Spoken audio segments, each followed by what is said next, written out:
αλλά νιώθω 13. Νιώθω 15, νιώθω ότι είμαι πάλι 8. Σήκω να προλάβεις, τα βυσδούν εσείς 8. Σου έχω βάλει μέσα στην τσάντα το για κολατσιό.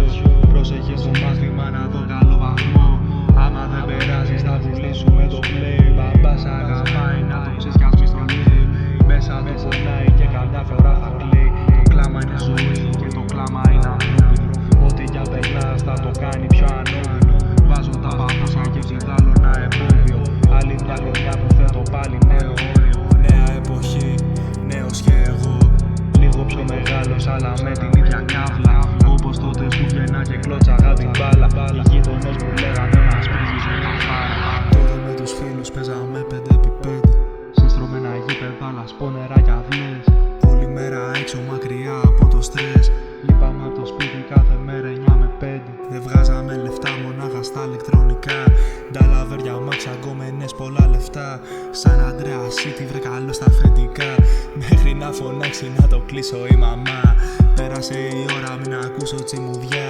Γρήγορα για ύπνο μη φωνάξω τον μπαμπά. Κλείσε και τα φώτα μόνο εσύ κι η μοναξιά. Κλείσε και τα φώτα μόνο εσύ κι η μοναξιά.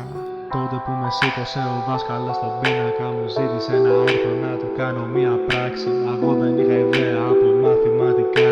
Ούτε τώρα έχω, απλά μετράω στα τυφλά. Τότε που αγάπησα εκείνη στα τυφλά. Ποτέ της δεν με κοίταξε, προσπέρασε απλά. Ξενέρωσα για λίγο, την ξεπέρασα μετά. Τότε πληγώθηκε μέσα η καρδιά πρώτη φορά. Δεν είναι τελευταία να ξέρεις θα πληγωθεί ξανά. Θυμίζω αυτά τα λόγια μου θα βγουν αληθινά. Όσα και να δώσεις δεν θα πάρεις τα μισά. Όσα και να δώσεις δεν θα πάρεις. Άλλη μια χρονιά που μπαίνει πίσω στη γαμπούρα. Άλλη μια χρονιά που ρίχνω πάλι μια ζαριά. Φυτεύω ένα σπόρο για να βγει καλή σοδιά. Ρίχνω το αγκίστη και ελπίζω σε ψαριά. Μεγάλος αδερφέ, δεν είμαι πια παιδί. Ό,τι και να κάνω σκέφτομαι ένα παιδί. Το μόνο που του λείπει μια αγκαλιά και ένα φιλί. Αυτή είναι η στιγμή του για να εξηλαιωθεί. Ένα όνειρο που κουβαλούσε στην ψυχή.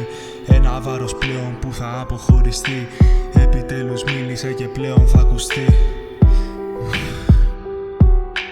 Θέλουνε να μάθουνε ποιος είμαι και τι κάνω. Τι συμβαίνει και γιατί τώρα εγώ ραπάρω. Πώς θα αντιδράσω άμα ξαφνικά τα πάρω. Με τα δυο τριγώνια πάντα έρχεται κι ο σπάρος. Πρόσεχε ότι AIDS θα στο πάρει ένας γλάρος. Λένε ότι είμαι σπάγκος αλλά είμαι Ινδιάνος. Παίρνω τα απαραίτητα και φτιάχνω τη γενιά μου. Προστατεύω όσους κοιμούνται γύρω από τη φωτιά μου.